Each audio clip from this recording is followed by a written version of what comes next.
living together with my two daughters, but still their brainwash and hatred, against me was so strong. So I really had to struggle in the beginning. They tried to. It's a mental trauma. Yes, it is. It breaks you. Yes. My heart was breaking. My heart was bleeding.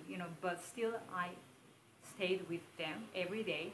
And Imran comes anytime he wants. So he's supposed to visit us only when the visitation is allowed.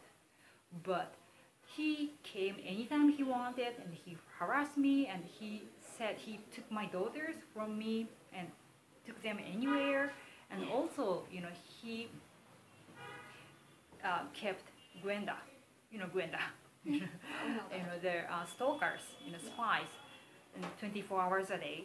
So wherever we go, the shop, restaurant, shopping mall, the Gwenda comes. And sometimes the Gwenda blocks my way, my car, and call people, Bangladeshi people, and saying, this mother is bad, this mother is bad. So we were surrounded by the many people, and we were in the danger. And it's a big harassment. Why do I have to struggle as a foreigner who is fighting alone? And also, it was a threat to my daughters too. So many things happen. For example, for your daughter's growth, all over things. Yes. All right. Yeah. Did you tell us what's the reason that your and Imran's relationship ended? Isn't that reason for Imran did those all things? I thought, because we had been married for almost 14 years. Yes. And yes, sure, sometimes he was very angry, and he was violent, not physically, but verbally violent. And he was extreme sometimes, but still, as long as he works, and sometimes he is cheerful. Yes, so I thought, people can have good time and bad time, so it's okay, right? So, and we have children, so if I am patient, everything will be okay. And so somehow I managed for 14 years. But after he stole my daughter's life, on that day from school bus, I decided, no way, I cannot stay with him anymore. But that thing we hear that after 3 days of divorce notice, they do this thing. Mm-hmm. Yes.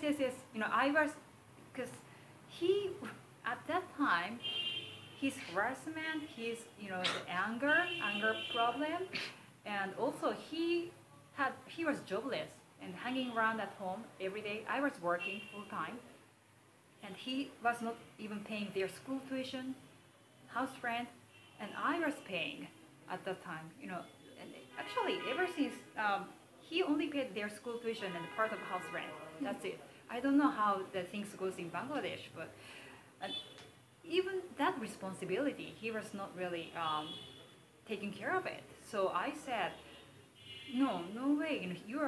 He's angry, and he's very irresponsible about maintaining the family, financially, physically, and he was just staying at home doing whatever he wanted, and no intention to find a stable job. So I decided, what's the meaning of staying together? And then I rather have a respectable distance. And then that all issues are created. All right. Well, would you please tell me that, is there anybody has helped you in this fight to get your children back? Is there anybody who has helped you? Oh, help. Yes. Of course, the Nasreen Apu, and I have many Bangladesh local friends, and Shishil Bai, and everyone in this chamber.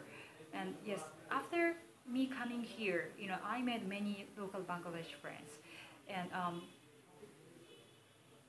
although I struggled so long time in Bangladesh, still I believe 90% of Bangladesh people has warm heart, and I like Bangladesh people.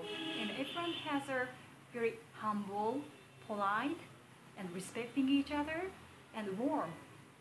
So Singapore is one good example, and so I don't have any negative feeling against the Bangladesh people. All Yes. right. um, when you hear that court and the judgment isn't by your side, that time what's the feelings created into your side? The first thing I came to my head was finally, finally, justice prevailed for my daughters, and also this judgment will help the victims, child victims in the future, who is living in overseas currently, but Bangladesh origin, and abducted to Bangladesh. And I'm pretty sure my case, our case, will be a good example, to return the children to their habitual country, which means the country they grow up. So that's the way it should be. Thank you. Well, do you want to send any kind of message through us? What message? Yeah, do you want to send any kind of message through us from... Yes. First of all, I want to appreciate, this justice. I want to appreciate. And secondly, it took 1.5 years. Look, I left my small daughter, the third one, Sonia, in Japan. And meanwhile, my mom, who had been taking care of my small one, got sick, and I lost my job. So I hope that if justice prevails, quicker, just like the Hague Convention says, 6 weeks. Under Hague Convention, the children must be returned within 6 weeks. So I hope next time, if someone like us comes next time, they are safely returned within 6 weeks. That's my wish. Thank you so much. Thank you. Nice to talk to you.